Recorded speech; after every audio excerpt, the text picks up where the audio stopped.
আচ্ছা, তুমি এটা বলছো যে তোমার বাবা জ্ঞানবাবুর হাতে ছুরি ছিল, কিন্তু উনি সন্দীপবাবুর খুন করেননি। স্যার উনি কিভাবে খুন করতে পারেন? 2 বছর ধরে তো উনি প্যারালাইজড। ওনার সিএলআইএস হয়েছে। Complete locking syndrome. হ্যাঁ স্যার, এই পরিস্থিতিতে শরীরের কোনো অংশই কাজ করে না, এমনকি চোখের পাতা পর্যন্ত পড়ে না। ওনার প্যারালাইসিস হলো কি করে? স্যার 2 বছর আগে বাবার একটা অ্যাক্সিডেন্ট হয়েছিল। অদ্ভুত ব্যাপার, 2 বছর আগে ওনার অ্যাক্সিডেন্ট হয়েছিল, তখন থেকে উনি বিছানায়। তাহলে ওনার হাতে ছুরি এলো কি করে? স্যার এটা অসম্ভব। খুন জ্ঞান স্যার নয়, অন্য কেউ করেছেন। আরে কিন্তু ছুরি তো ওনার হাতেই ছিল। হয়তো খুনি এই কাজটা করেছে। তার মানে হলো এই রুমে জ্ঞানবাবু আর সন্দীপবাবু ছাড়া আরো কেউ ছিল? না স্যার, আমরা সবাই তো নিচেই ছিলাম। হ্যাঁ স্যার, আর ঘরে তো আর কেউ ছিল না স্যার। তার মানে তুমি এটা বলতে চাইছো যে এই খুন জ্ঞানবাবু করেছেন? না স্যার, আমি সেটা বলতে চাইনি। তুমি কি বলতে চাইছো?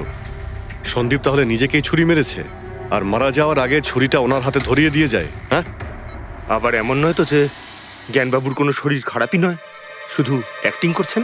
স্যার আপনি এসব কি বলছেন? যেটা আপনি শুনলেন, যদি আপনার কোনো আপত্তি না থাকে আমরা আপনার বাবাকে আরেকবার চেক করতে চাই। করুন আপনি। আমরা কি মিথ্যা বলছি নাকি? দেখে নিচ্ছি।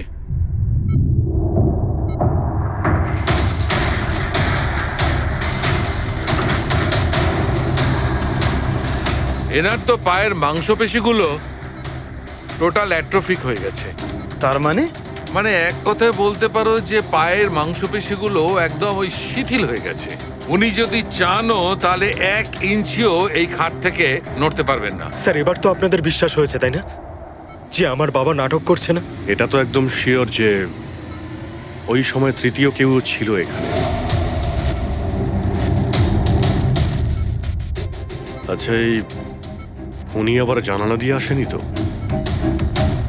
পঙ্কজ, ফ্রেডি, তোমরা জানালার আশপাশটা ভালো করে চেক করে দেখো তো কোনো প্রমাণ পাওয়া যায় কিনা। স্যার অদ্ভুত ব্যাপার, প্রথমবার এইরকম হলো যে খুনির সাক্ষী এখানে রয়েছে কিন্তু সাক্ষ্য দিতে পারবেন না। সেটা পাওয়া যেতে পারে স্যার, সাক্ষ্য কি করে পাবো? এই মেশিনের সাহায্যে, যার নাম হলো বিসিআই, ব্রেন কম্পিউটার ইন্টারফেস। এই মেশিনটা প্যারালাইজড পেশেন্টদের অনুভবগুলোকে বুঝতে সাহায্য করে। অদ্ভুত ব্যাপার, এটা কি সম্ভব? নিশ্চয়ই সম্ভব স্যার। স্যার এই মেশিনটা রক্তের অক্সিজেন ফ্লোকে বুঝে নিয়ে পেশেন্টের অনুভবগুলোকে ব্যক্ত করে দেয়। একটু ভালো করে এক্সপ্লেন করো দেখি। স্যার আমি বলছি, এই মেশিনটা মাথার ভিতরে রক্ত প্রবাহকে ডিটেক্ট করে, তারপর এটা ক্যালকুলেশন করে যে আলাদা আলাদা পরিস্থিতিতে আলাদা আলাদা প্রশ্ন করলে তার উত্তরে মস্তিষ্কের ভিতরে রক্ত প্রবাহ কেমন হচ্ছে। ও, আর এই রক্তের মাত্রা এইটা বলতে পারবে যে ওই সময় এই মানুষটা কি ভাবছিল, এর মনের মধ্যে কি চলছিল। Exactly. Good, very good. Freddie sir, এখান থেকে উপরে যাওয়ার কোনো রাস্তা নেই। সে আমি জানি। এই পাইপটা দেখ, খুনি এই পাইপটা বেয়েই উপরে উঠেছিল, খুন করে এই পাইপটা ধরেই বেয়ে নিচে নেমে গেছিল। আর ওই ভাঙা টপটা দেখতে পাচ্ছিস, ওইটার উপরই পড়ে দৌড়ে পালিয়েছিল। চলুন স্যার, নিচে গিয়ে দেখি। চল। আমার বাবা অ্যাক্সিডেন্টের আগে এই টেকনিকটাকে আরো এগিয়ে নিয়ে যেতে চেয়েছিলেন। বাবা সবসময় এটা বিশ্বাস করতেন যে বিজ্ঞানের কাছে সব প্রশ্নের উত্তর রয়েছে, প্রয়োজন শুধু চোখ খুলে সমাধানটা খুঁজে বের করা। আপনার বাবা একদম ঠিক কথা বলতেন। হ্যাঁ স্যার, জ্ঞান স্যার চেয়েছিলেন যে বিজ্ঞানের জন্য তারা চোখে দেখতে পাক যারা দৃষ্টিহীন, যারা শুনতে পায় না তারা যেন শুনতে পায়। মানুষের উপকার করতে চেয়েছিলেন জ্ঞান স্যার। আর নিয়তির খেলা দেখুন, আজ ওনারই আবিষ্কার ওনাকে সাহায্য করছে, যেটা একদিন ওনার অনেক বড় স্বপ্ন ছিল। ঠিকই বলছেন স্যার, টপটা তো ভাঙা। আর এই দেখ, পায়ের এই ছাপগুলো দেখ, খুনি এই পথেই পালিয়েছিল। স্যার এখানে দেখুন, রক্ত স্যার। তার মানে পঙ্কজ, ঘরের ভেতর আরো কেউ ছিল যে সন্দীপ বাবুকে খুন করেছে। রক্তের এই স্যাম্পলটা নিয়ে ফরেন্সিক ল্যাবে যাওয়া যাক। আচ্ছা, এই জ্ঞানবাবু বিসিআই এর সাহায্যে কি কথা বলতেন? যেরকম ওনার যখন খিদে পেত উনি সেটা বলতেন, যদি ওনার বেড প্যানের প্রয়োজন হতো সেটাও বলতেন, এমনকি বাবা ওটা দিয়ে দাবাও খেলতেন স্যার। কি দাবা খেলতেন? গ্রেট। হ্যাঁ স্যার, যেমন যেমন প্যাটার্ন এনার মনের মধ্যে তৈরি হতো সেই অনুযায়ী অক্ষরের পেছনে লাইটগুলো জ্বলে উঠতো, আর আমরা অক্ষরগুলোকে মিলিয়ে বুঝে যেতাম যে ইনি কি বলতে চাইছেন। তাহলে তো উনি বলতে পারবেন যে খুনি কে। হ্যাঁ স্যার নিশ্চয়ই। স্যার বাবাকে একবার জিজ্ঞেস করা উচিত। অবশ্যই করব। আগে তো আমরা ভালো করে তদন্ত করে নিই।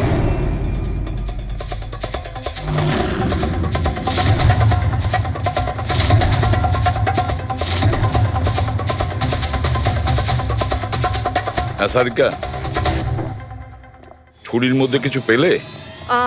শুধু মিস্টার জ্ঞানের আঙুলে ছাপ পাওয়া গেছে, আর কারোরই নয়। তাহলে হতে পারে খুনি গ্লাভস পরেছিল স্যার খুন করার সময়। তার মানে খুনি জানলা দিয়ে ঘরের ভেতরে আসে, ও সন্দীপকে মারে, আর সেই ছুরিটা জ্ঞানের হাতে ধরিয়ে দেয়, আর তারপর লোকেরা এই রুমে আসার আগেই ও জানলা দিয়ে পালিয়ে যায়। স্যার, এটাও তো হতে পারে যে খুনি কোনো বাড়ির লোক। না পূর্বী, রুমে যতগুলো লোক ছিল স্যার তাদের কারোর শরীরেই চোট বা আঘাতের চিহ্ন ছিল না স্যার। আর ওই শুকিয়ে যাওয়া রক্ত, ওটা কোনো বাইরের লোকেরই। একটা কথা বুঝতে পারছি না দয়া, যদি খুনি বাইরের লোক হয় তাহলে এটা কি করে জানলো যে সন্দীপ জ্ঞানের সঙ্গে দেখা করতে আসবে? 10 মিনিট আগে সন্দীপ পৌঁছে যায় আর তারপর ওর খুন হয়ে যায়। স্যার এমন মনে হচ্ছে যে হতে পারে এই খুনি সন্দীপ বাবুকে ফলো করছিল, আর যখন সন্দীপ বাবু তার পুরো দিনের শিডিউল বানাচ্ছিল, হতে পারে কোনোভাবেও জেনে গেছিল যে বিকেল বেলায় সন্দীপ বাবু জ্ঞান বাবুর সঙ্গে দেখা করতে যাচ্ছেন। সে ঠিক আছে, কিন্তু এরা দুজনেই সন্দীপ আর জ্ঞানবাবু কথা বলবে সেটা কি করে জানলো? স্যার এটাও হতে পারে যে খুনি জানতো না, আর যেহেতু ও ওকে ফলো করছিল, যেই সুযোগ পেয়েছে রুমে ঢুকে ওকে মেরে দিয়েছে। দয়া, নিশ্চয়ই ওর সঙ্গে কোনো শত্রুতা ছিল এই সন্দীপের ওপর, সেই জন্যই তো খুনি পিছু না ছাড়েনি। আর বস, যার সঙ্গে এই সন্দীপ বাবুর শত্রুতা ছিল তার এ প্লাস্টিক অ্যানিমিয়া ছিল। ও আচ্ছা, এই জিনিসটা আসলে কি স্যার? পঙ্কজ, এটা একটা খুব রেয়ার ডিজিজ। এই অসুখটা খুব কম লোকের হয়। এতে মানুষের বোন ম্যারো আর বোন ম্যারো স্টেম সেলস ধীরে ধীরে নষ্ট হতে থাকে। রক্তের লোহিত রক্তকণিকা, শ্বেত রক্তকণিকা আর প্লেটলেটস সব ধীরে ধীরে নষ্ট হতে থাকে। যদি এই রোগটা রেয়ার হয় তাহলে খোঁজ নেওয়া খুব একটা কঠিন হবে না যে শহরে কতজন লোক আছে যাদের এই ধরনের রোগ আছে। এ প্লাস্টিক অ্যানিমিয়া।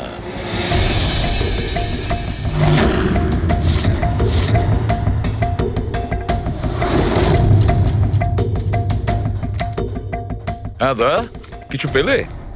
হ্যাঁ স্যার, এই শহরে সব মিলিয়ে 45 জন লোক আছে যারা এই রেয়ার অসুখে ভুগছে স্যার। তাদের মধ্যে 16 জন তো দেশেই নেই। তার মানে বাকি রইল 29। তাদের মধ্যে 14 জন এমন লোক আছে যারা বয়স্ক, মানে উঁচু ব্যালকনি থেকে লাফাতে পারবে না। বাকি রইল 15। তাদের মধ্যে 7 জন বাচ্চা আছে যাদের বয়স 12 বছরের কম। তাহলে বাঁচলো 8 জন। হ্যাঁ স্যার, আর 8 জনের মধ্যে তো 4 জন এমন আছে স্যার যারা অনেক বেশি মোটা স্যার। এই দেখুন, ও এরা না ওই ব্যালকনিতে উঠতে পারে না লাফাতে পারে। অসম্ভব স্যার। তার মানে দয়া, আমাদের কাছে সাসপেক্ট 4 জন সাসপেক্ট। হ্যাঁ স্যার। নাম কি তাদের? স্যার লীলা, রমেশ, সুনীল আর হেমন্ত। নীলা, রমেশ, সুনীল আর হেমন্ত। রবি, স্যার, একটু দেখো তো আমাদের ক্রিমিনাল ডেটাবেসে কোনো পুরনো পাপি কিনা।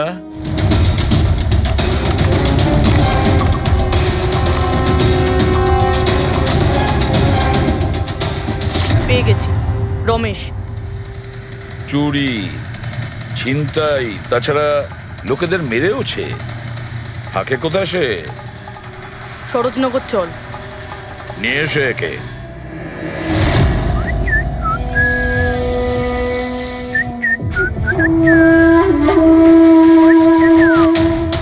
মালা, একটা ফুলের মালা আমাকেও একটু পরাও। আচ্ছা বলো, বিয়ে কবে করছো? বিয়ে? আর তোকে? আমার এতটাও খারাপ সময় আসেনি যে তোকে বিয়ে করতে হবে। কেন? তুই এতটাই খারাপ দেখতে যে তোর বাড়ির আয়না ভয় পেয়ে যায় তোকে দেখে। কিন্তু তোমার বাড়ির আয়না তোমার জন্য কবিতা বলে, এটা আমি খুব ভালো করে জানি। আরে তোর হাতে আবার কি হলো? আরে কিছু না, শত্রুর সাথে যুদ্ধ করতে গেলে এরকম চোট লেগেই থাকে মালা দেবী। নাটক করিস না, বল কি হয়েছে? ব্যাপারটা এই যে আমি হেঁটে হেঁটে যাচ্ছিলাম, হঠাৎ করে দেখলাম একটা বুড়ি মহিলা রাস্তা পেরোনোর জন্য এগোচ্ছিল। তখনই উল্টো দিক থেকে একটা মোটরসাইকেল খুব জোরে, খুব স্পিডে, 100 স্পিডে ওর দিকেই এগোচ্ছিল। যখনই মোটরসাইকেল ওই বুড়ি মহিলাকে ধাক্কা মারতে যাচ্ছিল, মাঝখানে পৌঁছে গেলাম আমি আর বাঁচিয়ে নিলাম ওকে। আচ্ছা, তুই এতটাই সাহসী? আমি কি কি ভালো পারি সে ব্যাপারে তো তুমি এখনো জানোই না। আচ্ছা বল, আর কি কি গুণ আছে তোর মধ্যে? আমার ভালো গুণগুলো হলো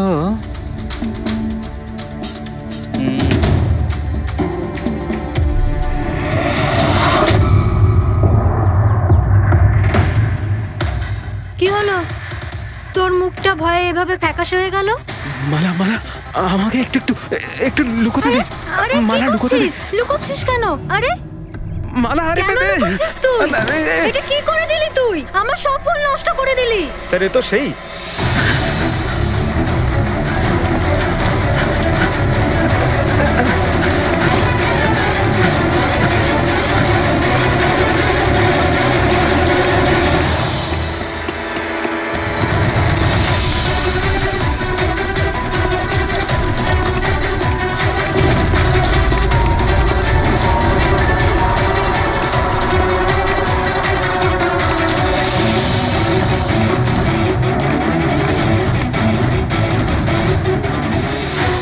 পালিয়ে গেছে মনে হয় স্যার। যাবেটা কোথায়?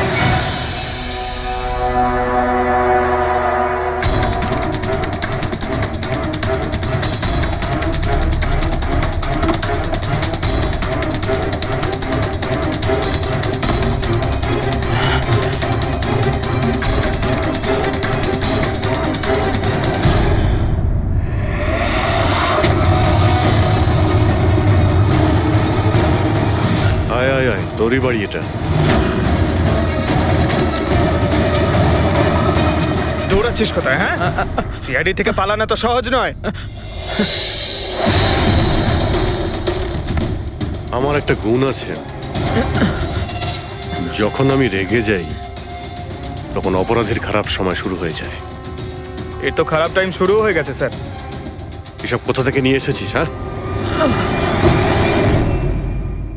আনিনি স্যার, নিজে বানিয়েছি। এই মেশিনটা তুই বানিয়েছিস? দেখে তো মনে হচ্ছে চাও ঠিক করে বানাতে পারিস না, মেশিন বানিয়েছিস। কোথা থেকে চুরি করেছিস? না স্যার, আমি চুরি করিনি। শুধু চুরি করিসনি, খুনও করেছিস তুই। খুন?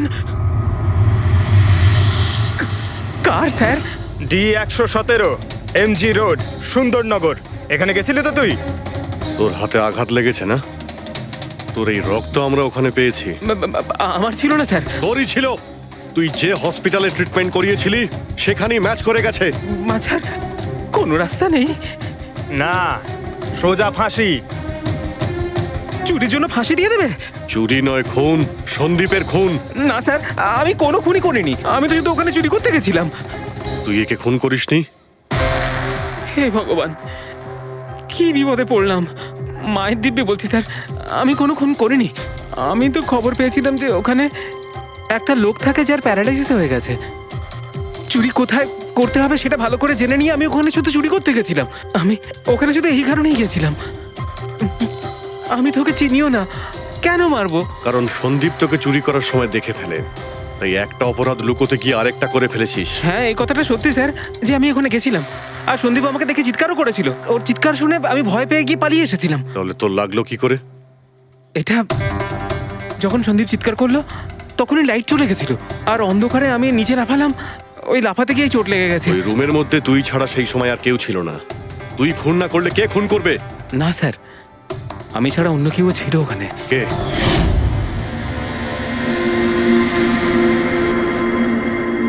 কে? কে তুমি? হ্যাঁ, অন্ধকারে মুখটা তো ঠিক দেখতে পাইনি, তবে ওর ঘড়িটা চকচক করছিল। ঘড়ি? সন্দীপ তো কোনো ঘড়ি পড়েছিল না। স্যারও মিথ্যে বলছে।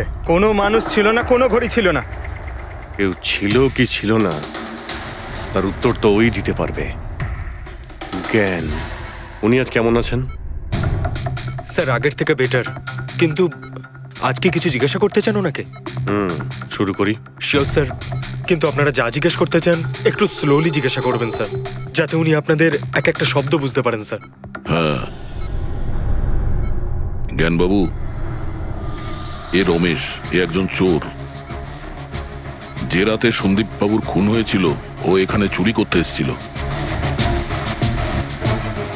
ও বলছে যে সেই রাতে এখানে অন্য কাউকে দেখেছিল।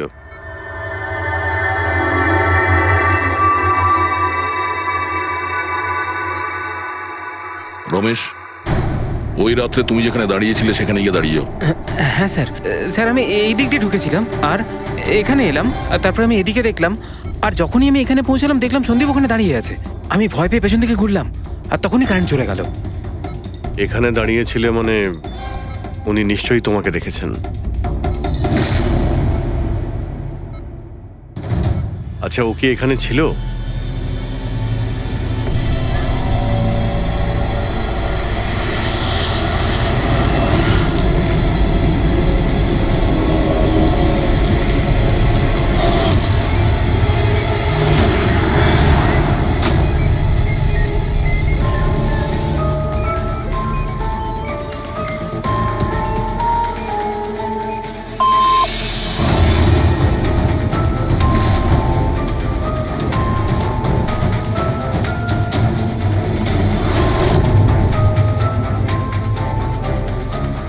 আচ্ছা, রমেশই কি খুন করেছিল?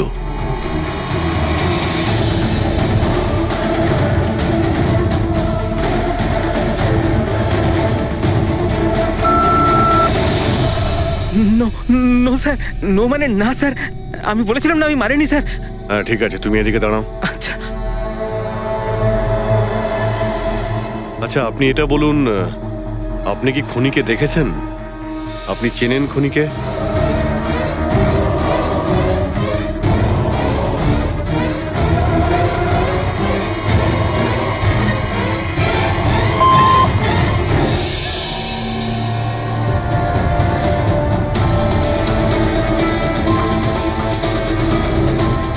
আচ্ছা, খুনি এই মুহূর্তে এই রুমে আছে?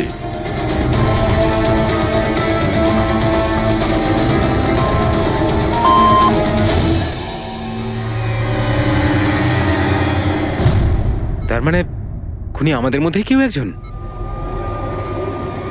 আপনার কোনো স্টুডেন্ট?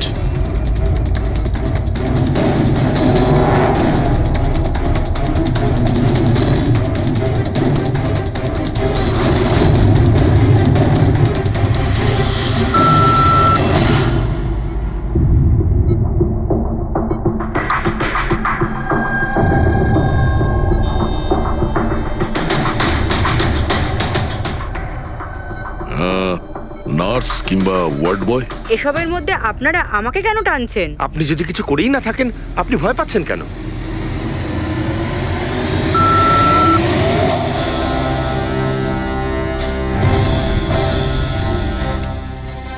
জ্ঞানবাবু, তাহলে শুধুমাত্র তো আপনার ফ্যামিলির লোকেরা আছে।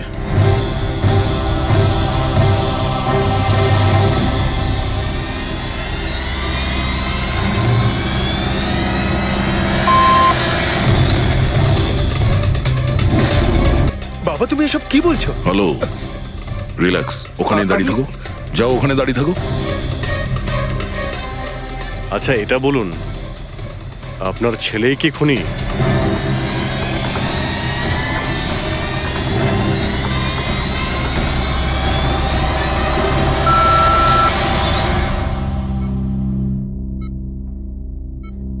এখন তো শুধু আমিই আছি, কিন্তু আমি এই খুন করিনি। জ্ঞানবাবু, আচ্ছা জ্ঞানবাবু, রিনা খুনি?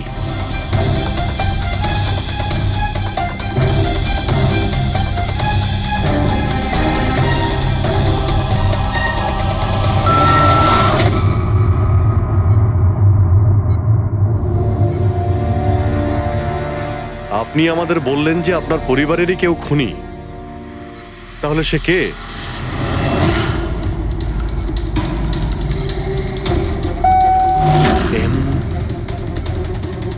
এম?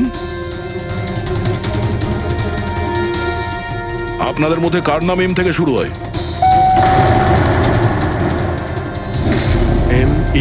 মি, মানে উনি? জ্ঞানবাবু, আপনি বলছেন যে খুন আপনি করেছেন?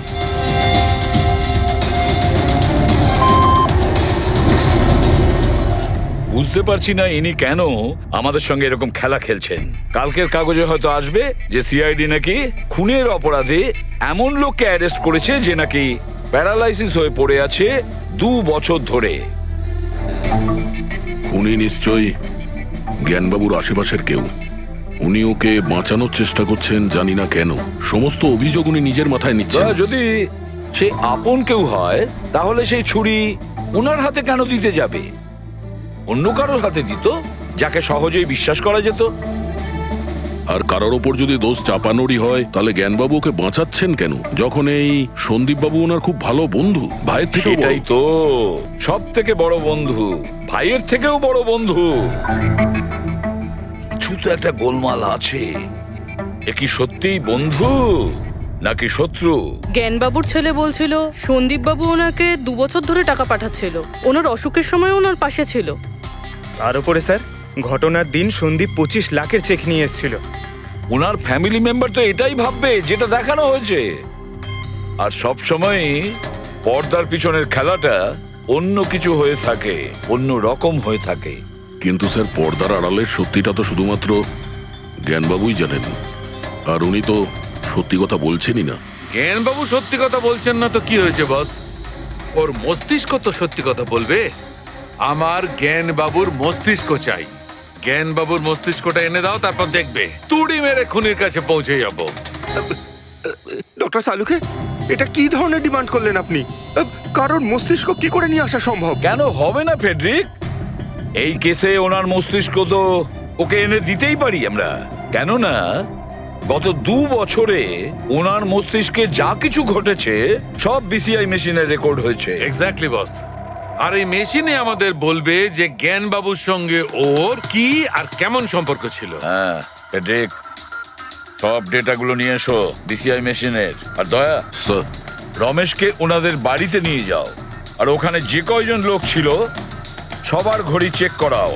স্যার, এখনো আমাদেরকেই সন্দেহ করছেন? হ্যাঁ, আর ততক্ষণ সন্দেহ করব যতক্ষণ আসল খুনিকে পাওয়া যায়। কিন্তু জ্ঞান স্যার তো বলেই দিয়েছেন আমরা সবাই নির্দোষ, তাও আপনারা।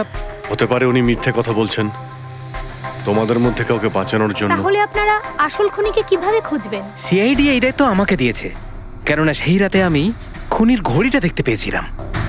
কিন্তু সেদিন তো ঘরে অন্ধকার ছিল, তুই ঘড়ি কি করে দেখলি? ম্যাডাম, এই পৃথিবীর বেস্ট চোর আমি। যে জিনিসের দিকে নজর দিই মাথায় পুরো কুষ্টি চেপে যায়। তাহলে দুনিয়ার বেস্ট চোরবাবু, কাজে লেগে যান।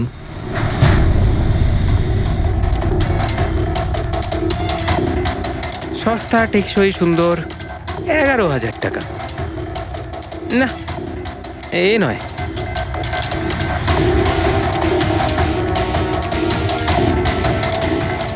না স্যার,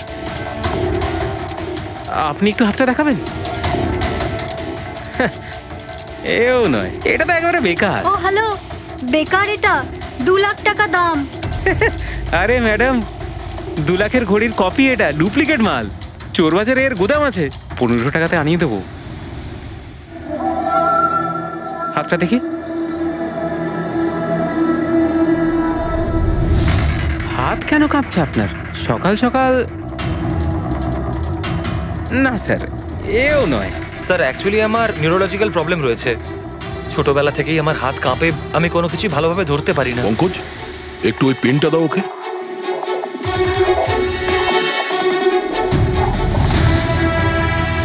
ঠিক করে ধরবেন আপনি।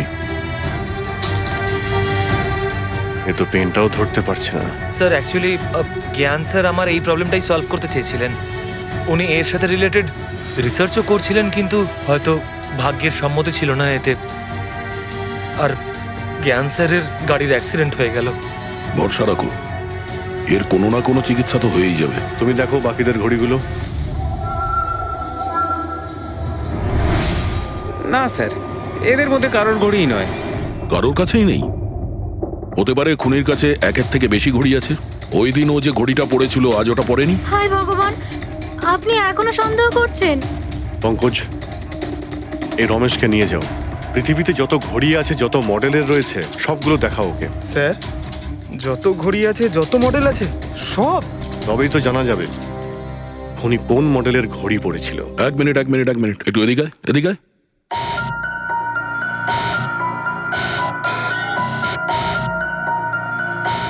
এই নাও,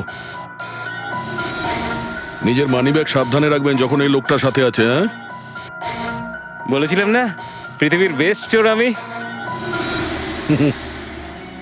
আর দীপিকার ইয়াররিং আমার ইয়াররিংস? বার কর। স্যার, আপনি এটাও দেখে ফেলেছেন? সিআইডি থেকে কিছু লুকোনো যায় না। হ্যাঁ, যা। আয় বেস্ট চোর, এদিকে আয়। আপনারা এটা বলুন যে এই জ্ঞানবাবু আর সন্দীপের মধ্যে কোনো কি প্রবলেম চলছিল? স্যার খুব ভালো সম্পর্ক ছিল। তাহলে জ্ঞানবাবু সন্দীপবাবুর খুনের অভিযোগ নিজের মাথায় নিলেন কেন? ওনাদের দুজনের ভেতরে কোনো টেনশন হয়েছিল? না স্যার, কোনো টেনশন তো ছিল না, কিন্তু একটা বিষয় নিয়ে তর্ক হচ্ছিল। অ্যাক্সিডেন্টের ঠিক আগে ওনার বিসিআই মেশিনটা একটা পয়েন্টে এসে আটকে গেছিল, আর কোনো রকম সলিউশনও পাওয়া যাচ্ছিল না। এই জন্য জ্ঞান স্যার সবসময় বিরক্ত থাকতেন আর খুব রাগও করতেন। হ্যাঁ স্যার, যখন সন্দীপ আঙ্কেল বাবাকে বলেছিলেন যে আপনি চিন্তা করবেন না, দেখবেন সব ঠিক হয়ে যাবে, তখন বাবা ওনার উপরও রেগে গেছিলেন। হ্যাঁ স্যার, এর জন্য হয়তো উনি জোরে গাড়ি চালাচ্ছিলেন আর অ্যাক্সিডেন্টটা হয়ে গেছে। এক মিনিট। যদি এই অ্যাক্সিডেন্টটা বিসিআই মেশিন তৈরি হওয়ার আগেই হয়েছিল, তাহলে এই বিসিআই মেশিনটা কাজ করছে কি করে? স্যার সন্দীপ আঙ্কেল সেটা কমপ্লিট করেছিলেন। সন্দীপবাবু? কিন্তু উনি তো কোনো সায়েন্টিস্ট ছিলেনই না। হ্যাঁ, কিন্তু জানি না স্যার, সন্দীপ আঙ্কেল ওই মেশিনের সব সমস্যাগুলো ঠিক করে দিয়েছিলেন স্যার। আর বাবার অ্যাক্সিডেন্টের 1 মাস পরেই ওটা কাজ করতে শুরু করে দেয়, আর প্রজেক্টও সাকসেসফুল হয়েছে স্যার। অদ্ভুত ব্যাপার, এটা কি করে হতে পারে? একজন নন সায়েন্টিস্ট এরকম কমপ্লিকেটেড মেশিন কি করে চালু করতে পারে, যেটা ওনার মতো বৈজ্ঞানিকই শুরু করতে পারেননি? বোধহয় আন্দাজি করে ফেলেছিলেন।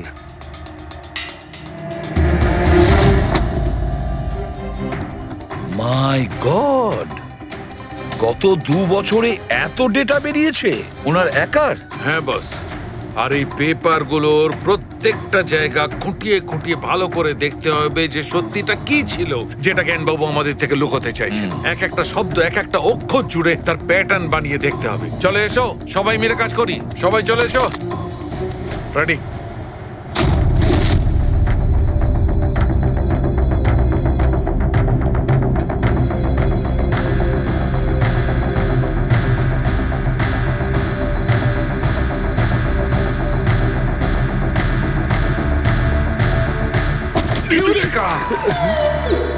কি হলো স্যার, কি পেলেন? জানতে পারা গেছে যে আসলে ওই রহস্যটা কি, আর এই রহস্যে আছে একটা ভিলেন।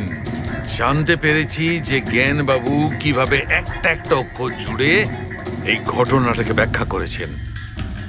অক্ষর, অক্ষর থেকে তৈরি শব্দ,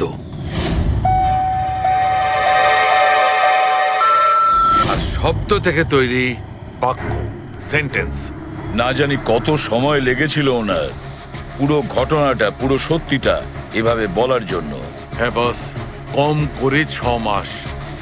আর সেটা তখন শুরু হয়েছিল অ্যাক্সিডেন্টের ঠিক আগে। আজকের পর থেকে এই কোম্পানিতে তুমি সাইলেন্ট পার্টনার, আর তোমার লাভ শুধুমাত্র 5% হবে, আর তার থেকে বেশি তুমি 1 টাকাও পাবে না। ওকে ওকে ওকে ওকে, আমার মনে হচ্ছে তোমার এই প্রজেক্টটা কমপ্লিট হয়ে গেছে আর তুমি সফল হয়ে গেছো। হ্যাঁ হ্যাঁ, আমি সফল হয়ে গেছি, কিন্তু আমি এই মেশিনটা গরিবদের জন্য বানিয়েছি, মানবতার জন্য বানিয়েছি, তোমার মতো লোভী মানুষদের জন্য বানাইনি। আজকের পর থেকে আমরা একসাথে কাজ করব না। আমি যাচ্ছি, কফির জন্য বৌদিকে ধন্যবাদ জানিয়ে যাচ্ছি।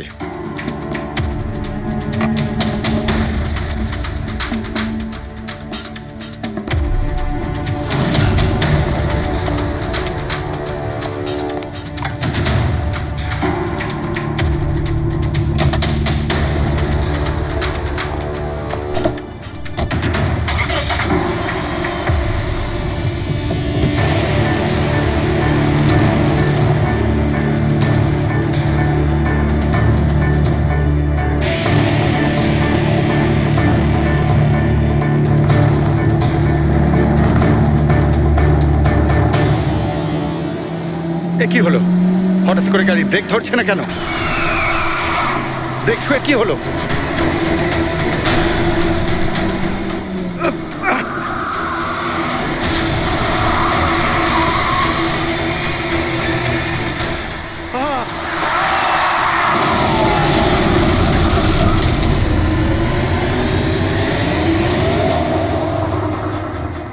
এবার বুঝতে পেরেছো আমাকে ঘাটানোর পরিণাম? আমাকে তুমি 5% দিতে যাচ্ছিলে, তাই না? এবার দেখো, আমি তোমাকে 5% দেব সারা জীবনের জন্য। তার মানে সন্দীপ যে বন্ধুত্বের নাটকটা করছিল আসলে ও মুখোশ পরা শয়তান ছিল। আর স্যার, যদি পুরো ডেটা এই কাগজে লেখা থাকে, তার মানে হলো জ্ঞানবাবু এই কথাটা নিজের মনে রাখেননি, কাউকে না কাউকে সন্দীপবাবুর আসল উদ্দেশ্যটা বলেছেন।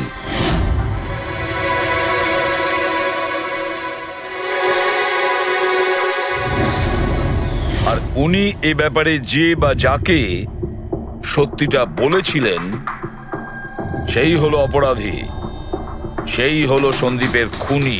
কিন্তু স্যার, যদি খুনি জ্ঞানবাবুর হয়ে প্রতিশোধ নিতে চাইতো, তাহলে খুনি ছুরিটা জ্ঞানবাবুর হাতে কেন ধরালো? ওনাকে ফাঁসাতে চাইছিল? না পুরবি, আমার তো মনে হয় না। খুনি ওনাকে সান্ত্বনা দিতে চেয়েছিল, যে এটা বোঝাতে চেয়েছিল যে দেখুন, আমি আপনার হয়ে সন্দীপকে মেরে ফেলেছি, আপনার প্রতিশোধ আমি নিলাম। আর তাকে বাঁচানোর জন্য জ্ঞানবাবু পুরো অভিযোগ নিজের উপর নিয়ে নিয়েছেন। দয়া, খুনির কাছে পৌঁছানোর একটাই রাস্তা আছে, সেই ঘড়িটা, রিস্ট ওয়াচ, যেটা রমেশ দেখেছিল।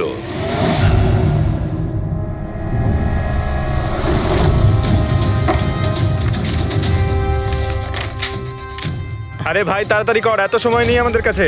পঙ্কজ, আরে দেখছি তো কি আমি। হয়েছে? স্যার, কি হলো রমেশ, মজা আসছে কি না? যথেষ্ট স্যার, আমি হাত জোড় করছি, আমি আর ঘড়ি দেখতে পারবো না। 10,000-এর উপর ঘড়ি আমাকে দেখানো হয়েছে, আমার মাথা ঘুরছে স্যার। যতক্ষণ না ঘড়ির মডেল খুঁজে পাচ্ছিস ততক্ষণ বাড়ি যেতে দেবো না তোকে। স্যার, স্যার, এই, কি স্যার, আমাকে করছিস? ক্ষমা করে দিন স্যার, আমি বলছি বাপের জন্য আর চুরি করবো না, আমাকে বাড়ি যেতে দিন স্যার। ওট, ওট, ওট, ওট। ওঠ। জানা তো দরকার, ওই রাতে তুই ওখানে কোন ঘড়িটা দেখেছিলি? হ্যাঁ, এখন আর কটা ঘড়ি দেখবো স্যার? এতগুলো ব্র্যান্ডের এতগুলো মডেল দেখলাম স্যার, ওগুলোর মধ্যে কোনোটাই নয় ওটা। তো কোনো মডার্ন ঘড়ি ছিল নাকি? হ্যাঁ ম্যাডাম, একদম মডার্ন ঘড়ি ছিল। ঘড়ি তো ছিল, কিন্তু ঠিক ঘড়ির মতো দেখতে ছিল না। কি বললি? মডার্ন ঘড়ি ছিল অথচ ঘড়ি নয়? হ্যাঁ। ঘড়ি দেখেছিস তো? ড্রয়িং করাতে পারবি? ঠিক আছে পুরবি, একে দিয়ে স্কেচ বানাও। স্যার, হ্যাঁ, স্যার এইটা।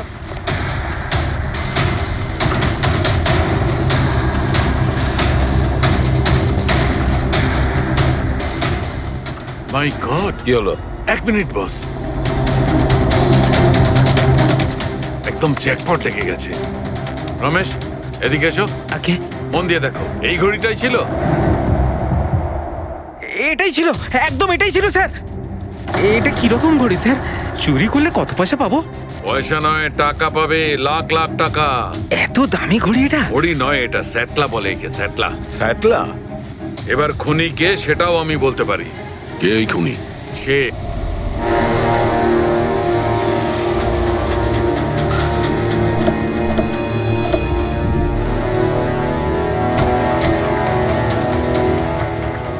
আপনি একটু আপনার হাজবেন্ডকে ডাকুন।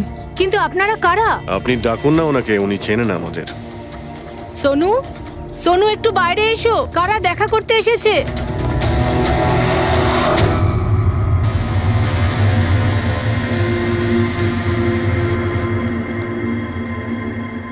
আপনারা এখানে? কি ব্যাপার? এমনি এখান দিয়ে যাচ্ছিলাম, তাই ভাবলাম যে দেখা করে যাই।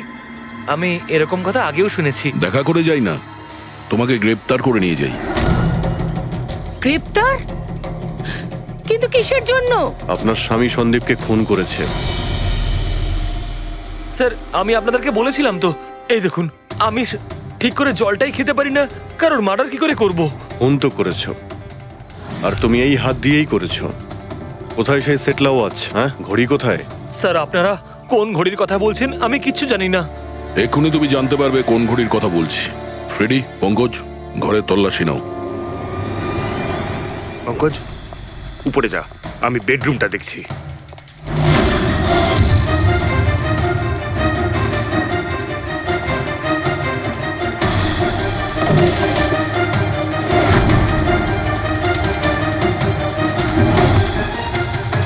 কিচ্ছু নেই।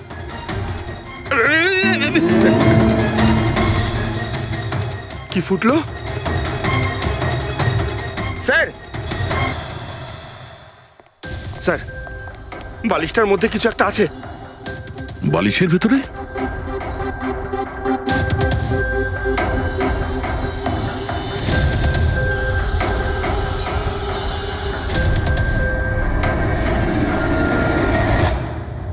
তাই তো, ঘড়ির মতো দেখতে। হ্যাঁ, এই ঘড়িটা কার? আর এই বালিশের ভেতরে কি করছে? আমি কি করে জানবো? যে দোকানদারের থেকে বালিশটা কিনেছিলাম তারই হবে। পড়ো এটা।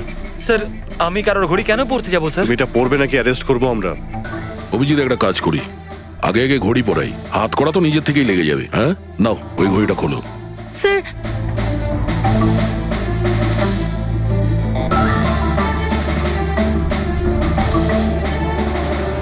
আরে বাহ, দেখো এর হাত কাঁপা বন্ধ হয়ে গেছে।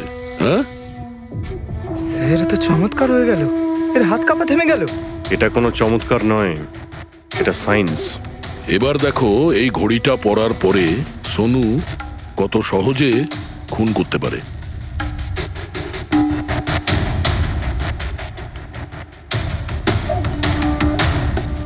স্যার কিন্তু এই ঘড়িটা কাজ করে কি করে? এটাকে সেটলা বলে পঙ্কজ। মোশন সেন্সর আর আর্টিফিশিয়াল ইন্টেলিজেন্স টেকনিক দিয়ে বানানো হয় এই ঘড়ি, কারণ ওর মতো যাদের এই রোগ আছে তাদের জন্য, মানে যাদের হাত কাঁপে। শুধু একটাই উদ্দেশ্য ছিল আমার, প্রতিশোধ আর প্রতিশোধ।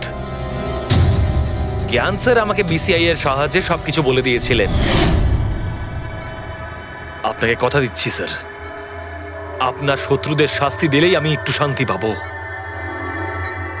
এটা আমার তরফ থেকে ছোট্ট গুরুদক্ষিণা মনে করতে পারেন। সেদিন কোম্পানির অ্যানিভার্সারি ছিল আর আমি জানতাম যে সন্দীপ ওখানে নিশ্চয়ই আসবে। প্রত্যেকবারের মতন জ্ঞান স্যারের সাথে ও ওটাই করবে। জ্ঞান স্যারের সাথে কথা বলার আগে ও সবাইকে বাইরে বের করে দিত, যাতে ও স্যারকে অপমান করতে পারে। কিন্তু এইবারে ও এটা জানতো না যে মৃত্যু ওর জন্য অপেক্ষা করছে। আজ আমাদের কোম্পানির 5 বছর পূর্তি। যখন বাড়ির প্রত্যেকে রুমের বাইরে এক এক করে চলে গেল, তখন ওদের খেয়াল ছিল না যে আমি ওদের সাথে নেই। দেখো আমি কেমন বন্ধু। A promise is a promise my friend, and you know as I কে তুমি? হ্যাঁ, আর তারপরে আমি কারেন্ট অফ করে দিই আর জ্ঞান স্যারের সামনে আমি ওকে মেরে ফেলি। আর তারপরে আমি ফিঙ্গারপ্রিন্ট মুছে ফেলে জ্ঞান স্যারের হাতে ছুরিটা ধরিয়ে দিই। আর বাকিরা সবকিছু জানার আগেই আমি সবার মধ্যে দাঁড়িয়ে পড়ি।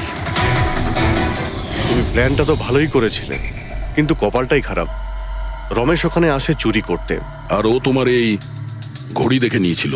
এমনিতেও স্যার কিছুই লুকিয়ে রাখা যায় না। রমেশ না এলেও আজ নয় কাল আমাকে আপনারা ধরেই ফেলতেন।